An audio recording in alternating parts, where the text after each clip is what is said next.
अल्लाह ताला ने इस एक आयत के अंदर इस बात की वजाहत कर दी। आइए पहले आयत को समझते हैं, फिर बात को आगे बढ़ाते हैं।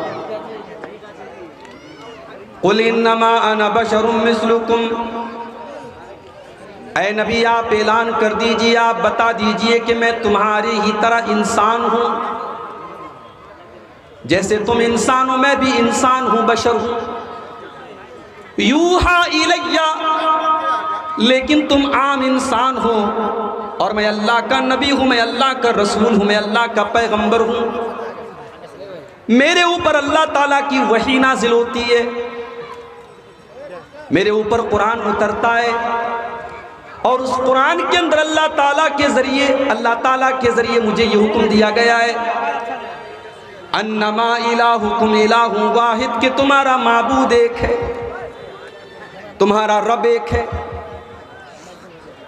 तुम्हारी इबादत करने के लायक, तुम्हारी पूजा करने के लायक, तुम्हारे सजदा करने के लायक, तुम्हारे पुकारने के लायक सिर्फ एक ज़ात अल्लाह की। फमन कान यरजू लिक़ा रब्बिही, तो जो अपने रब से मुलाकात करना चाहता है, जो जन्नत में जाना चाहता है, जो अल्लाह ताला की बारगाह में कामयाब होना चाहता है, वो दो काम कर ले। बड़े गौर से सुनिएगा, दो काम कर लो, तुम कामयाब हो जाओगे। तुम अल्लाह ताला से मुलाकात का और अल्लाह ताला की जन्नत में जाने का तुम्हें शरफ मिलेगा। कौन सा दो काम करना है?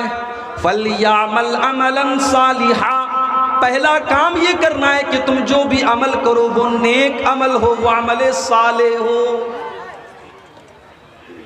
अल्लाह ताला ने ये नहीं कहा अमल करना है, अल्लाह ने कहा कि वो अमल करना है जो नेक अमल हो। अब नेक अमल किसको कहते हैं? बड़ी आसान सी मिसाल मैं आपको अक्सर देता हूं। इसी मुल्क में हमने देखा, हमारे प्रधानमंत्री जी ने ऐलान किया डीमोनाइजेशन का, नोटबंदी का।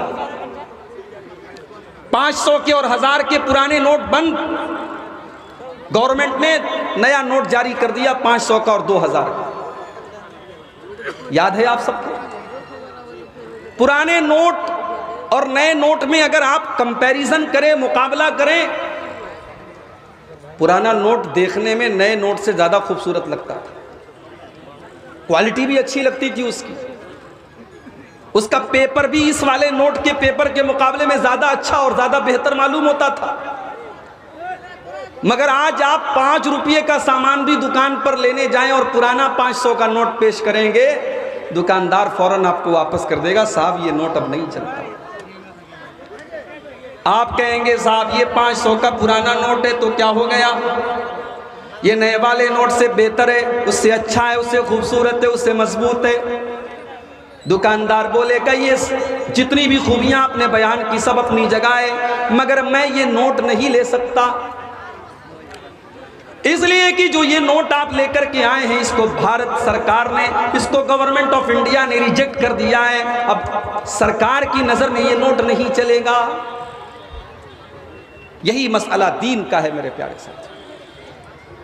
आपने जो अमल किया वो अमल हो सकता है कि देखने में बड़ा अच्छा लग रहा हो, बड़ा खूबसूरत लग रहा हो, बड़ा आकर्षक हो, बड़ा अट्रैक्टिव हो, लेकिन अगर उस अमल के ऊपर जनाब मोहम्मद रसूलुल्लाह सल्लल्लाहु अलैहि वसल्लम की मुहर नहीं है, कुरान और हदीस की मुहर नहीं है, तो फिर वो अमल अल्लाह की बारगाह में रिजेक्ट कर दिया जाएगा, उसको कबूल नहीं किया जाएगा। अभी रजब का महीना आया था, रजब की 27 तारीख को लोगों ने शबे मेराज के नाम से जश्न मनाया। रात रात भर लोगों ने नमाजें पढ़ी, दिन में रोजा रखा। हमने कुरान को खोल के देखा, हमने नबी की हदीसों को पढ़ के देखा, हमने सहाबा के अमल को देखा। उन्होंने कभी भी 27 रजब को कोई खास इबादत नहीं की, कोई रोजा नहीं रखा, कोई तहज्जुद की नमाज नहीं पढ़ी। भाई काम तो सही हो रहा है ना, नेक अमल हो रहा है, इबादत हो रही है, रोजा रखा जा रहा है, तिलावत हो रही है, कौन सा मुसीबत का पहाड़ आ गया? अमल देखने में अच्छा है, मगर इस अमल के ऊपर जब अल्लाह के नबी की मुहर नहीं है कुरान की मुहर नहीं है, हदीस की मुहर नहीं है, तो इस अमल को बिदअत कहा जाएगा और बिदअत का अंजाम बहुत ही बुरा है मेरे प्यारे साथी। अल्लाह के प्यारे नबी अपने हर खुतबे में फरमाते थे वशर्रुल उमूरी मुहदसातुहा, सबसे बुरा काम वो है जो दीन के अंदर नया निकाला गया हो। वह कुल्लु मुहदसतिन बिदअ, और दीन के अंदर नया निकाला गया काम बिदअत है। वह कुल्लु बिदअतिन ज़लाला, और हर बिदअत गुमराही है। वह कुल्लु ज़लालतिन फिन्नार, और हर गुमराही का ठिकाना जहन्नम है। शरीयत आपकी लॉजिक से नहीं चलेगी, शरीयत चलेगी कुरान और हदीस की रोशनी में, चलिए शरीयत चलेगी अल्लाह और उसके रसूल के हुक्म की रोशनी में।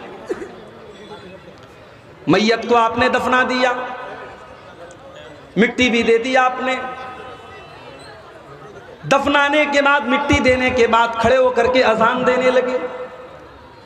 पूछा भाई ये अजान क्यों दे रहे हो? एक भाई कहने लगा हम इसलिए ये अजान दे रहे हैं क्योंकि इस मैयत से, इस मरने वाले से कब्र के अंदर सवालो जवाब होने जा रहा है। और अल्लाह के नबी की हदीस है कि जब अजान दी जाती है तो शैतान भाग जाता है। हम इसलिए अजान दे रहे हैं कि अगर इसको बहकाने के लिए शैतान कब्र के अंदर आ जाए तो शैतान जल्दी से भाग जाए और ये सवालों का सही जवाब दे सके।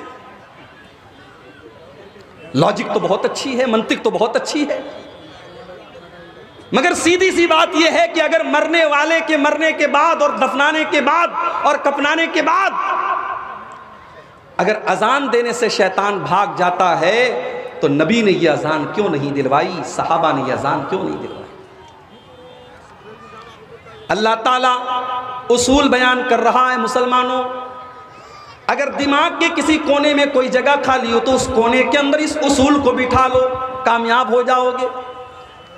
फमन काना यरजू लिक़ा रब्बिही फलयामल अमलन सालिहा, तुम्हें अगर अपने रब से मुलाकात करना है, तुम्हें अगर जन्नत में जाना है, तुम्हें अगर अल्लाह की बारगाह में कामयाब होना है तो तुम नेक अमल करके आना, तुम अमल सालिह करके आना। मैयत का इंतकाल हो गया, आपने खानदान वालों को बुलाया, घर में कुरान खानी होने लगी। हमारे बनारस में एक हाफिज साहब हैं, लोग उनके पास आए, हाफिज साहब मेरी दादी का इंतकाल हो गया है, चल करके आप कुरान खानी कर दीजिए, मेरी दादी को कुरान पढ़ के बख्श दीजिए। हाफिज साहब ने कहा कि मैंने एक कुरान पढ़ के रखा है, जाओ मैं ट्रांसफर कर दूंगा। आज तक आपने सुना होगा मोबाइल पर वीडियो ट्रांसफर होता है, फोटो ट्रांसफर होता है, अब कुरान भी ट्रांसफर हो रहा है। मैंने एक कुरान पढ़ के रखा था, जाओ मैं तुम्हारी दादी को ट्रांसफर कर दूं। मेरे भाइयों ये दीन नहीं है, ये दीन का मजाक है। मेरे नबी ने जो दीन हमें और आपको दिया है उस दीन में कुरान पढ़ करके बख्शा नहीं जाता है, कुरान अपनी बख्शिश के लिए पढ़ा जाता है। वनुनज़्ज़िलु मिनल कुरानि मा हुवा शिफ़ाउन व रहमतुल लिल मुमिनीन, हमने इस कुरान को उतारा है, इस कुरान को हमने उतारा है ऐ ईमान वालों तुम्हारे लिए शिफा बना करके। हमने कुरान को शिफा समझा। किस चीज की शिफा? बच्चा बीमार है, मौली साहब पढ़ के दम कर दीजिए। लड़की के ऊपर नजरे बद का असर है, मौली साहब पढ़ के दम कर दीजिए। घर के अंदर बरकत नहीं हो रही है, मौली साहब आकर के कुरान पढ़ दीजिए। हमने कुरान को शिफा समझा दुनिया की बीमारियों के लिए। यकीनन कुरान दुनिया की बीमारियों के लिए भी शिफा है, और बीमारियों में आप कुरान की आयतें पढ़ के दम कर सकते हैं, मगर कुरान हकीकत में जो शिफा है मेरे भाइयों वो दिल की बीमारियों के लिए शिफा है। कुरान रूह की बीमारियों के लिए शिफा है। कुरान आपके दिल से तकब्बुर को मिटाता है, हसद को मिटाता है, लालच को मिटाता है, दुनिया की मोहब्बत को मिटाता है, शैतान की खसलतों से आपके दिल को पाक और साफ करता है। कुरान हकीकत में इस माना में शिफा है, मगर हमने कुरान को कुरान खानी की किताब बना के रख दिया। अल्लाह के नबी फरमाते हैं जिस घर में सूरह बकरा पढ़ी जाती है उस घर से शैतान भाग जाता है। एक साहब कहने लगे मौली साहब अगर हम मोबाइल के ऊपर सूरह बकरा की तिलावत शुरू कर दें तो क्या शैतान भाग जाएगा? यानी हर चीज में हमें शॉर्टकट चाहिए। हम खुद कुरान नहीं पढ़ेंगे, हम मोबाइल के ज़रिए कुरान पढ़ना चाहते हैं कि हम मोबाइल पर कुरान चालू कर दें और घर में कुरान बजने लगे, हमें कुरान ना पढ़ना पड़े। अल्लाह माफ़ करे, आइंदा चल करके कहीं ऐसा ना हो कि नमाज भी वीडियो के ज़रिए और मोबाइल के ज़रिए पढ़ी जाने लगी और ये कहा जाए कि साहब हमने मोबाइल के अंदर वीडियो के ज़रिए नमाज पढ़ ली, नमाज हो गई। दीन को इतना डिजिटलाइज मत करो मेरे भाई। इसीलिए उलमा कहते हैं कि मोबाइल में कुरान पढ़ सकते हैं, तिलावत कर सकते हैं, जायज़ है, मगर कोशिश करनी चाहिए कि आप ओरिजिनल कुरान से तिलावत करें। हाँ, सफ़र में है, किसी ऐसी जगह है वहाँ कुरान नहीं है, मुसहफ नहीं है, तो ठीक है, आप मोबाइल के ऊपर कुरान पढ़ लें। कुरान को इस्लाम को डिजिटलाइज मत कीजिए मेरे भाई। आज बहुत सारी बिदात और खुराफात ने समाज का बेड़ा गर्क करके रखा है। शाबान का महीना आता है, 15 शाबान की रात आती है, हमारे बहुत सारे भाई कब्रिस्तान जाते हैं, अपने मुर्दों के लिए मग़फ़िरत की दुआएं करते हैं, अपनी माँ के लिए, अपने बाप के लिए मग़फ़िरत की दुआएं करते हैं, रात रात भर तिलावत करते हैं, रात रात भर नमाजें पढ़ते हैं। हमने जब अपने नबी की सीरत को उठा करके देखा, हमने हदीसों को उठा करके देखा, हमने सहाबा की सीरत को उठा करके देखा, वहाँ हमें शबे बारात के नाम से कोई रात नहीं मिली। शबे बारात के नाम से कोई रात नहीं मिली। 15 शाबान की रात में कोई इबादत अलग से अल्लाह के नबी से साबित नहीं। यहां तक कि यह अकीदा रखा जाता है कि इस दिन मुर्दों की रूहें लौट करके आती हैं। जैसे हमारे हिंदू भाइयों के अकीदा रखा जाता है कि साल में एक दिन उनके बाप दादा की, उनके पुरखों की आत्माएं लौटती हैं और वो कौवे की शक्ल में आती हैं, वो कौवों को खाना वगैरह खिलाती हैं। मुसलमानों ने उस कॉन्सेप्ट को अपने यहाँ ले लिया और हमारे यहाँ शबे बारात बन गई। हमारे यहाँ हलवा बनाया जाता है और मुर्दों को उसका सवाब पहुँचाया जाता है। ये बात अपने दिमाग में बिठा लो कि मरने के बाद किसी की रूह कभी दुनिया में लौट करके नहीं आती। यहां तक कि अगर कोई सुसाइड कर ले, कोई आत्महत्या कर ले, खुदकुशी कर ले, उसकी भी रूह दुनिया में वापस नहीं आती। वो हमें और आपको ऐसा लगता है कि ये अचानक मर गया, इसने सुसाइड कर लिया। वो अचानक नहीं मरा है, उसकी तकदीर के चैप्टर में ये लिखा था कि ये सुसाइड करके मरेगा। कोई अचानक नहीं मरता है। किसी एक्सीडेंट हुआ, हमें लगा अचानक हुआ, वो एक्सीडेंट भी हमारे मुकद्दर का एक हिस्सा होता है। कोई अपनी मौत के पहले नहीं मर सकता। मेरे साथ जो हादसा हुआ है वो शायद मौलाना अब्दुल रहमान सलफी के साथ मुंबई में जो हादसा हुआ, तो उससे ये हल्का हादसा नहीं था। मैंने जब गाड़ी की तस्वीर खींच करके अपने छोटे भाई को भेजी, मोबाइल मेरा डिस्चार्ज हो गया और उसने सोशल मीडिया पे वो फोटो डाल दिया कि मेरे भाई के साथ हादसा हुआ है। लोगों ने सिर्फ गाड़ी की तस्वीर देखी थी, मेरी तस्वीर नहीं देखी थी। लोग ये मानने को तैयार ही नहीं थे कि मेरी जान बच गई है। गाड़ी की तस्वीर देख करके लोग यकीन नहीं कर रहे थे। उस दिन मेरे मोबाइल पर कम से कम 1000 कॉल आई थी। मोबाइल मेरा दिन भर साइलेंट पड़ा हुआ था। तो हादसा हुआ, लेकिन अल्लाह ताला की कुदरत और अल्लाह की तौफीक, अल्लाह ने ज़िंदगी की कुछ सांसें और लिखी थी। तो हम ये नहीं कह सकते कि हमारी मौत जो है वो अचानक आई है। मौत तो अपने टाइम पर आती है। अल्लाह ने अगर मौत लिखी होगी तो छोटे मोटे हादसे के ज़रिए भी मौत आ जाएगी, और अगर मौत नहीं लिखी है तो इतना ख़तरनाक हादसा हो गया, फिर भी अल्लाह ताला ने अपना कर्म किया और बचा लिया।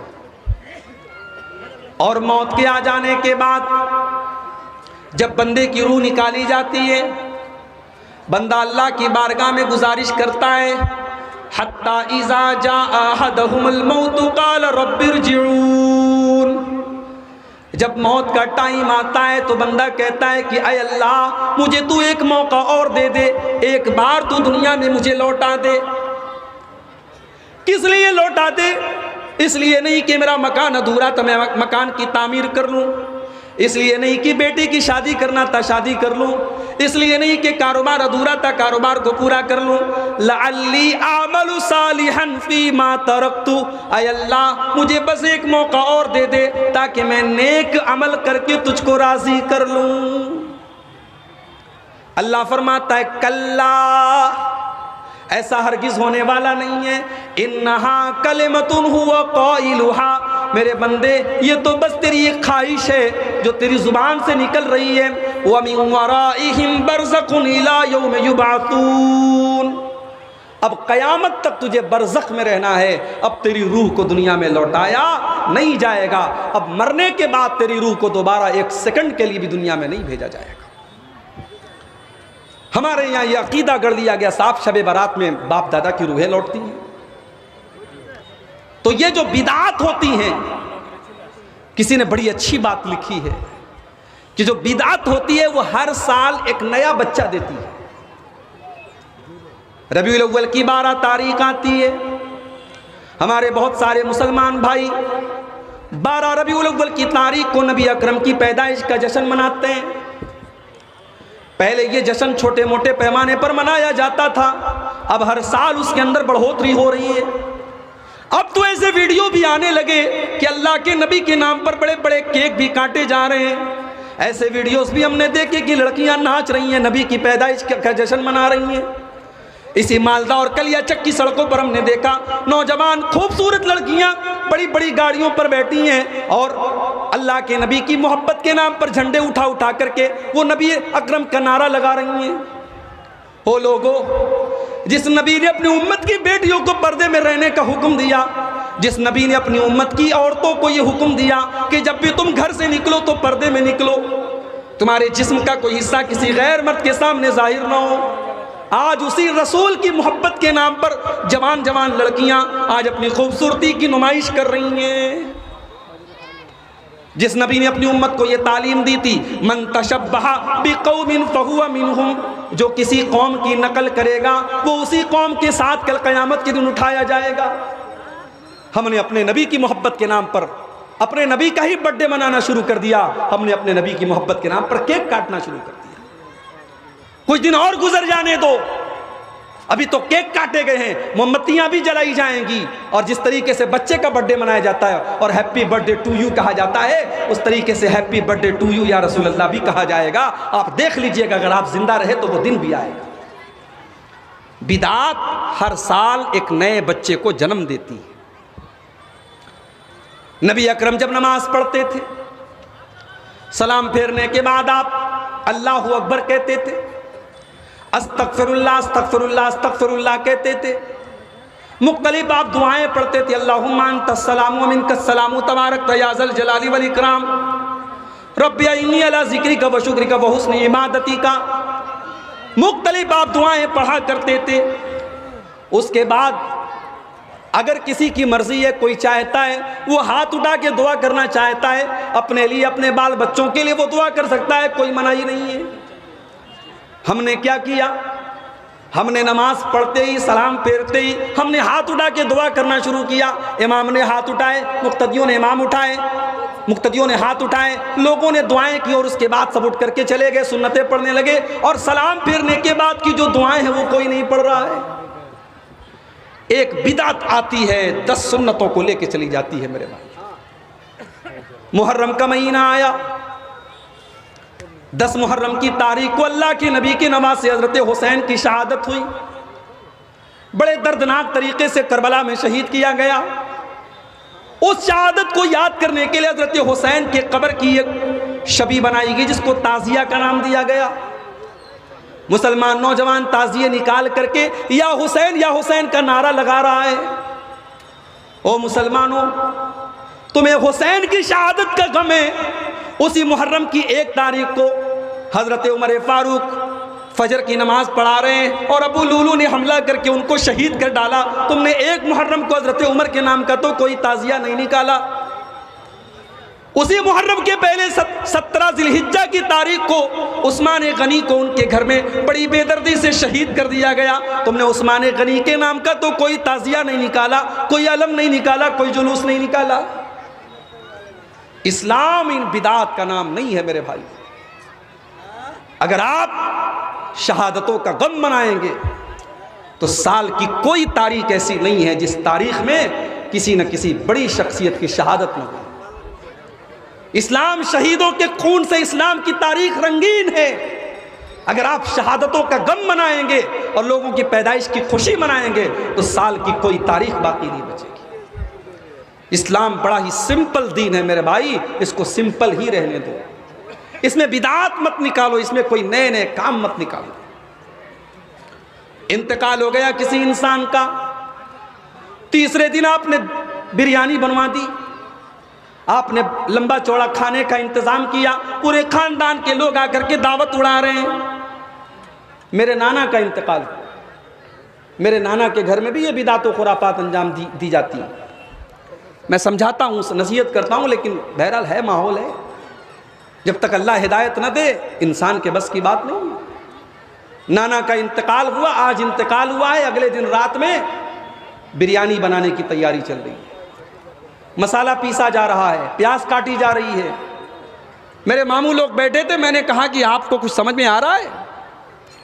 कल आपके बाप का जनाजा निकला था और आज आप बैठ करके दावत का इंतजाम कर रहे हैं। तो मेरे मामू की आंखों से आंसू आ गए, कहा कि बात आपकी बिल्कुल सही है, हमें भी ये चीज़ गलत लग रही है, मगर हम नहीं करेंगे तो समाज को क्या मुंह दिखाएंगे?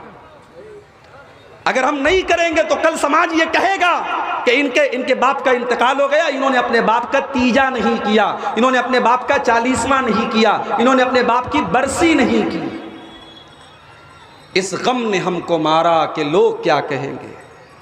मेरे भाइयों, लोगों की परवाह मत करो, परवाह करना है तो अल्लाह और उसके रसूल की परवाह करो। हिसाब व किताब हमें अल्लाह की बारगाह में देना है। लोगों का क्या है, आप मरेंगे, लोग मिट्टी दे करके हाथ झाड़ के चले जाएंगे, लोग कब्र में आपके काम नहीं आएंगे, लोग आखिरत में आपके काम नहीं आएंगे। लोगों का क्या है मेरे भाई? इतना बड़ा जलजला आया तुर्की और सीरिया के अंदर, आराम से लोग होटलों में बैठ के खाना खा रहे हैं, बच्चों के साथ खेल रहे हैं, अचानक जलजला आता है। न बीवी को शौहर की फिक्र है, न बच्चों को बाप की फिक्र है, न बाप को बेटे की फिक्र है, सब भाग रहे हैं और अपनी जान बचाने के लिए सब बेताब पड़े हैं। एक छोटे मोटे जलजले में हमने कयामत का नक्शा देखा है। सोचो मेरे प्यारे साथियों, जब कयामत के दिन का जलजला आएगा तो क्या आलम है। यौम यफ़िरुल मर्उ मिन अख़ीही व उम्मिही व अबीही व साहिबतिही व बनीही लिकुल्लि इम्रिइन मिनहुम यौमइज़िन शानुन युग़नी। कयामत के दिन इंसान अपनी माँ को देख करके भागेगा, अपने बाप को देख करके भागेगा, अपनी बीवी को देख करके भागेगा, अपने बच्चों को देख करके भागेगा। वहाँ कोई किसी का पुरसान हाल नहीं होगा। जब वहाँ कोई किसी के काम नहीं आएगा तो दुनिया में दूसरों की खुशी के लिए हम अल्लाह की शरीयत का खिलवाड़ न बनाए। मेरे प्यारे साथियों, बाप दादा ने क्या किया, समाज में क्या हो रहा है, माहौल में क्या चल रहा है, आप इसकी परवाह मत कीजिए, आप कुरान और हदीस पर अमल कीजिए। आज हमारे यहाँ की शादियों का हाल आप देख लीजिए। हमारे बहुत सारे नौजवान हर जलसे में तकरीर सुनने जा रहे हैं, अब्दुल गफ्फार साहब से बड़ी मोहब्बत करते हैं, हमारे साथ सेल्फी लेने के लिए तैयार हैं। लेकिन आपने कभी ये सोचा कि आप जब शादी करते हैं तो आपको बाकायदा सामान तिजारत बना करके आपका सौदा किया जाता है। गरीब लड़की के बाप से सौदा किया जाता है कि शादी के मौके पर आपको ये चीज़ें देनी पड़ेगी। अगर आपके दिल में जर्रा बराबर गैरत है मेरे नौजवानों, अगर इस जलसे में 500 नौजवान भी बैठे हैं, अगर 500 नौजवान ये दिल में इरादा कर लें कि हम अपनी शादी में जहेज नहीं लेंगे, हम अपनी होने वाले ससुर के ऊपर कोई बोझ नहीं डालेंगे, तो 500 फैमिलीज से आप इस बोझ को खत्म कर देंगे मेरे भाई। 500 गरीब बेटियों के बाप सुकून की सांस लेंगे अगर सिर्फ 500 नौजवान इस जलसे में ये तय कर ले कि हम जहेज नहीं लेंगे। हमारे यहाँ बिरादरी चलती है, कोई शेख है, कोई अंसारी है, कोई शेरशाबादी है, कोई कुछ है, कोई कुछ है, मगर इन खुराफात की कोई बिरादरी नहीं है। शेख भी जहेज ले रहा है, अंसारी भी ले रहा है, शेरशाबादी भी ले रहा है, अहले हदीस भी ले रहा है, देवबंदी मसलक का भी ले रहा है। जहेज की और इन रस्मों की कोई बिरादरी नहीं है मेरे भाई। अल्लाह के वास्ते आप इस बुराई को ख़त्म करो मेरे भाई। आज हालात ये हो गए, पहले महीने में एक खबर आती थी कि कोई मुसलमान लड़की गैर मुस्लिम के साथ फरार हो गई, मुर्तद हो गई। पहले महीने में, साल में एक खबर आती थी। अब रोज़ाना व्हाट्सएप पर खबरें आती हैं। नेहा अंसारी ने शादी कर ली रोहित के साथ, शबाना शेख ने शादी कर ली संजय के साथ, लड़की मुसलमान है, फेसबुक पर गैर मुस्लिम लड़के से दोस्ती कर रही है, उसको आई लव यू बोल रही है, उससे मोहब्बत का इजहार कर रही है, उसके साथ फोटो खींच करके उसके साथ अपने इश्क और मोहब्बत का चर्चा कर रही है, और फिर एक दिन उसके साथ भाग जाती है और उसके मजहब में दाखिल हो जाती है। यानी इसका मतलब यह हुआ कि हम अपनी बेटियों को इस काबिल भी नहीं बना सके कि उन्हें रब की तौहीद की अहमियत समझा पाते, उन्हें इस्लाम की अहमियत समझा पाते, उन्हें ईमान की कद्र व कीमत समझा पाते। ये ईमान दुनिया की सबसे कीमती चीज़ है मेरे भाई। ये ईमान वो चीज़ है जिसकी हिफाजत करने के लिए अगर जान देनी पड़े तो जान दे दी जाए, अगर माल कुर्बान करना पड़े माल कुर्बान कर दिया जाए, अगर बाल बच्चों को कुर्बान करना पड़े बाल बच्चों को कुर्बान कर दिया जाए। ये ईमान तो वो दौलत है। जब सुमैया रजी अल्लाह ताला अन्हा को जालिम अबू जहल ने जब उनके हाथ पैर को बांध दिया और जवान बेटे को उनके सामने बांध दिया, उनके शौहर यासिर को उनके सामने बांध दिया और सुमैया को ऑफर किया, ऐ सुमैया अगर तू इस्लाम को छोड़ दे, तू ला इलाहा इल्लल्लाह को छोड़ दे, ऐ सुमैया हम तुझे टॉर्चर करना, तुझे तकलीफ देना छोड़ देंगे। मगर सुमैया को इस दौलत की कीमत पता थी, सुमैया को ईमान की अहमियत पता थी। सुमैया के चेहरे पर मुस्कुराहट आती, अबू जहल इस दिल में ईमान दाखिल हो चुका है, अब ईमान निकलने वाला नहीं है। अबू जहल ने सुमैया रजी अल्लाह ताला अन्हा के कपड़े उतार दिए, मादरजात बरहना कर दिया, सर से पैर तक नंगा कर दिया, जवान बेटे के सामने मां को नंगा कर दिया। सोचो मेरे भाइयों, एक मां के लिए कितनी बड़ी अजियत की बात रही होगी। ऐ सुमैया मैं तेरी अजमत पर कुर्बान जाऊं, तेरे ईमान पर कुर्बान जाऊं, तेरी इस्तिकामत पर कुर्बान जाऊं। सुमैया ने इस अजियत को बर्दाश्त कर लिया, मगर ईमान से कॉम्प्रोमाइज नहीं किया, तौहीद से समझौता नहीं किया।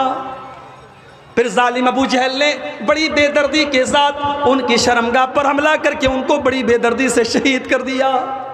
सुमैया ने शहादत दे दी, अपनी जान दे दी, मगर अपनी तौहीद से समझौता नहीं किया। ईमान तो वो चीज़ है मेरे भाइयों, मेरी माओ बहनों, जिसको बचाने के लिए सुमैया शहीद हो गई, और आज आपकी जवान बेटियां इस ईमान का सौदा कर रही हैं और इश्क और मोहब्बत के नाम पर गैरों के साथ इस्लाम को छोड़ करके जा रही हैं। बड़ी प्लानिंग के साथ ये काम हो रहा है, और हम और आप जहेज लेके लेने देने में मगन बने हुए हैं, हम और आप अपने फजूल के रस्म रिवाज में मगन बने हुए हैं। हमने अपनी बेटियों को कॉलेजों में पढ़ाया, यूनिवर्सिटीज़ में पढ़ाया, हमने आला तालीम अपनी बेटियों को दिलाई, मगर अपनी बेटियों को इस काबिल हम नहीं बना सके कि उनको तौहीद की अहमियत बताते, उनको ईमान की कदर व कीमत बताते। दीनी तालीम के नाम पर हमारे यहाँ क्या है, हमने बहुत बड़ा तीर मार लिया। हाफिज जी से कहा, हाफिज जी मेरी बिटिया को कुरान पढ़ा दीजिए। हाफिज जी घर में आए, रट्टू तोते की तरह उन्होंने कुरान का नाजरा हमारी बिटिया को पढ़ा दिया। माफ़ कीजिएगा, नाजरा कुरान पढ़ने का नाम दीनी तालीम नहीं है। नाजरा कुरान पढ़ करके आपकी बेटी को यह नहीं पता चलेगा कि पर्दा किस चीज़ का नाम है। आपकी बेटी जब तक कुरान की उस आयत का मतलब नहीं समझेगी जिस आयत में आपकी बेटी को पर्दे का मतलब बताया गया है, और आपकी बेटी से यह कहा गया है, या अय्युहन नबी,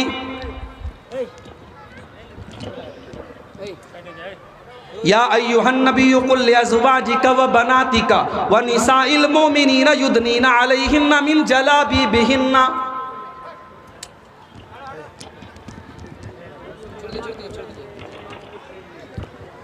ऐ नबी अपनी बेटियों से कह दीजिए, अपनी बीवियों से कह दीजिए, और तमाम मुसलमान औरतों से कह दीजिए, जब वो अपने घर से निकला करें तो अपने ऊपर चादर डाल लें, अपने ऊपर नकाब डाल लें, अपने ऊपर बुर्का डाल लें। ज़ालिका अदना अन युरफ़ना फला युज़ैन, ये पर्दा उनकी पहचान बन जाएगा। हमारे यहाँ तो पर्दा करने वालियाँ भी कोरोना के बाद मास्क लगाने लगी। अब नकाब नहीं चलता, अब मास्क चलता है। हरे कलर का फ्रॉक है तो हरे कलर का मास्क लग गया, गुलाबी कलर का कपड़ा है तो गुलाबी कलर का मास्क लग गया। माफ़ कीजिए, मास्क नकाब की जगह नहीं ले सकता है। नकाब को भी हमने डिज़ाइनदार बना दिया। अब माशाअल्लाह नकाब इतना खूबसूरत हो गया कि शायद बगैर नकाब पर उतनी तवज्जो और नज़र न जाए जितनी नकाब के ऊपर जा रही है।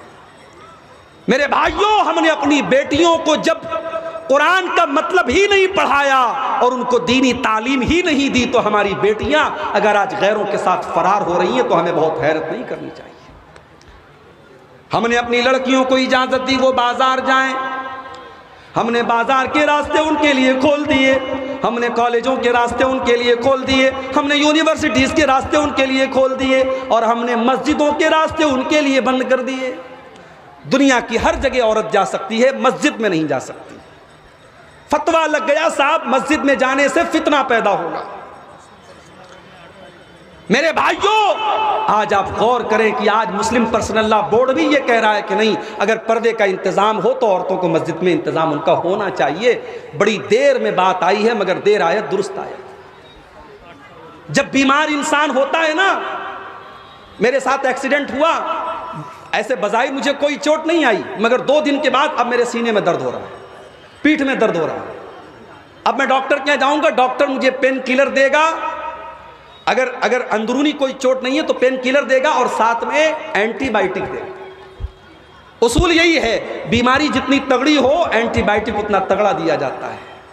आज एक तरफ बेपर्दगी की बीमारी है, एक तरफ बेहयाई की बीमारी है, एक तरफ फेसबुक की बीमारी है, एक तरफ इंस्टाग्राम की बीमारी है, एक तरफ व्हाट्सएप की बीमारी है। आपकी जवान बेटियों के हाथ में मोबाइल है, रात में 12 बजे वो किससे बात करती हैं आप नजर नहीं रख सकते मेरे भाई। उनके फेसबुक पर उनसे प्राइवेट में कौन कौन चैटिंग कर रहा है आप नजर नहीं रख सकते। जब बीमारियां इतनी बढ़ गई हैं तो एंटीबायोटिक का डोज भी उतना ही तगड़ा होना चाहिए। अगर आपने अपनी बेटियों की सही तरबियत नहीं की, मेरी बात लिख के रख लीजिए, आने वाले 10 और 15 सालों के बाद शायद कोई गांव ऐसा नहीं होगा, कोई खानदान ऐसा नहीं होगा जहां की कोई ना कोई लड़की गैर मुस्लिम के साथ फरार होकर के मुर्तद न हुई हो। ये जंगल की आग की तरह ये चीज फैल रही है। अल्लाह ने कुरान में फरमाया, या अय्युहल्लज़ीना आमनू कू अनफुसकुम व अहलीकुम नारा, ऐ ईमान वालो अपने आप को और अपने परिवार को, अपनी फैमिली को, अपने बाल बच्चों को जहन्नम की आग से बचाओ।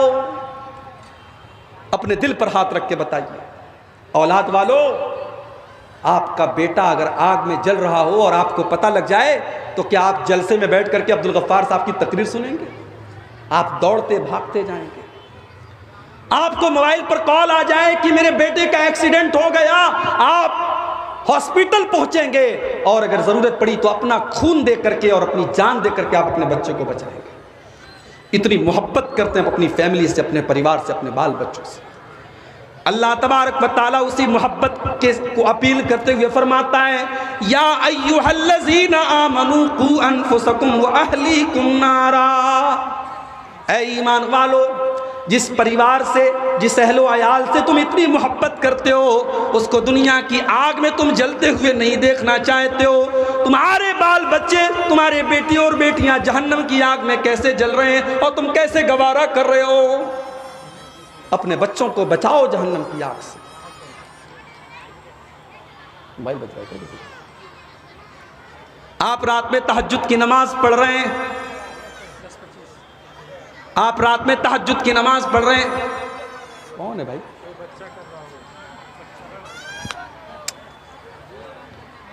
सुकून होना चाहिए प्रोग्राम में। एक तो ये शुरू में ये चैनल वाले बिला वजह परेशान करते रहते हैं। आप गौर कीजिए,